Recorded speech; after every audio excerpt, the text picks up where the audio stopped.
BA third year के बच्चों का हार्दिक स्वागत। बच्चों, मैं अलका जैन, राजकीय महाविद्यालय किशनगढ़ से।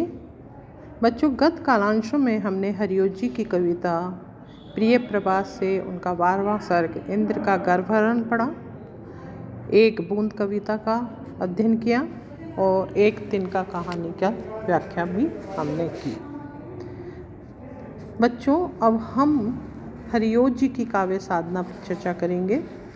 हरिओं जी भारतेंदु के उत्तरार्ध में काव्य जगत में आए थे। सुमेर सिंह उनके साहित्यिक गुरु थे। उस काल में ब्रजभाषा का बोलबाला था।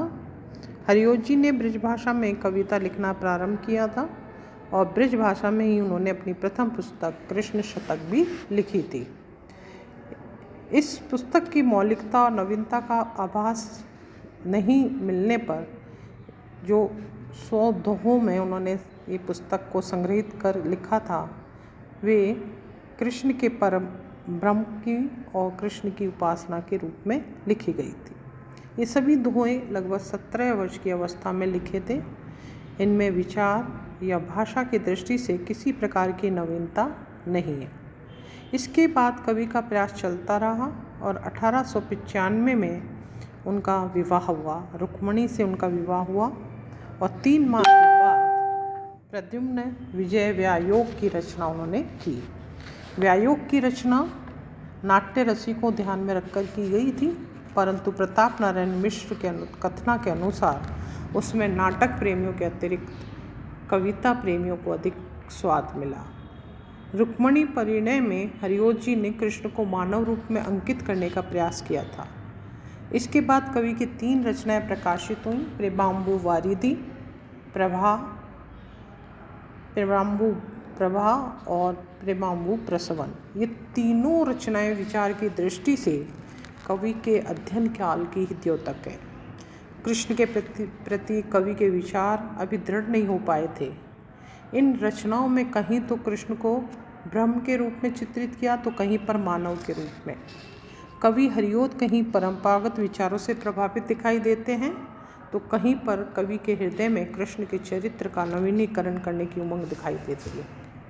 हरिओं जी ने इसके बाद प्रेम प्रपंच लिखा और कुछ समय पश्चात ही उनकी 3 कृतियाँ प्रेम प्रपंच को मिलाकर काव्योपमन नामक संग्रह में प्रकाशित हुई। इन सभी रचनाओं में हमें कवि के प्रारंभिक जीवन और उनकी प्रतिभा के दर्शन होते हैं।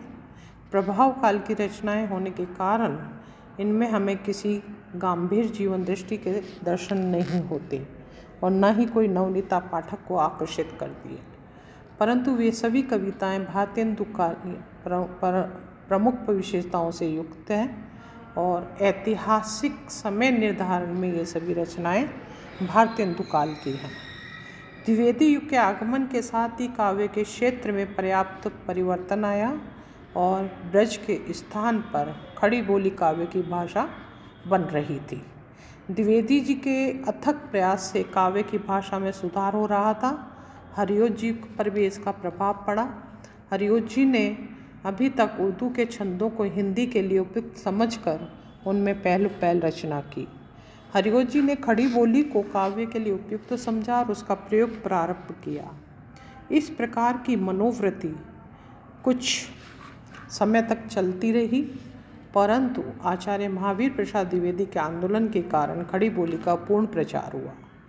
तब हरिओं जी ने 1914 में प्रिय प्रभास की रचना उसी भाषा में की। इस ग्रंथ में हरिओं जी ने खड़ी बोली में संस्कृत के छंदों का निर्वाह किया। प्रतिपाद्य विषय के साथ ही प्रिय प्रभास की एक विशेषता है कि उसका प्रकृति चित्रण, परंतु यह प्रकृति चित्रण परंपरागत है। इसमें किसी नवीन उद्भावना के दर्शन नहीं होते। पर हाँ, एक बात अवश्य कही जाएगी कि हरिओं जी ने संस्कृत की कोमल कांत पदावली का प्रयोग करके अन्य लोगों का ध्यान इस ओर आकर्षित किया, क्योंकि द्विवेदी जी के आग्रह को लेकर होने वाली खड़ी बोली की कविता में कर्ण प्रभुता अधिक थी। संस्कृत की गीति शैली को अपनाकर भी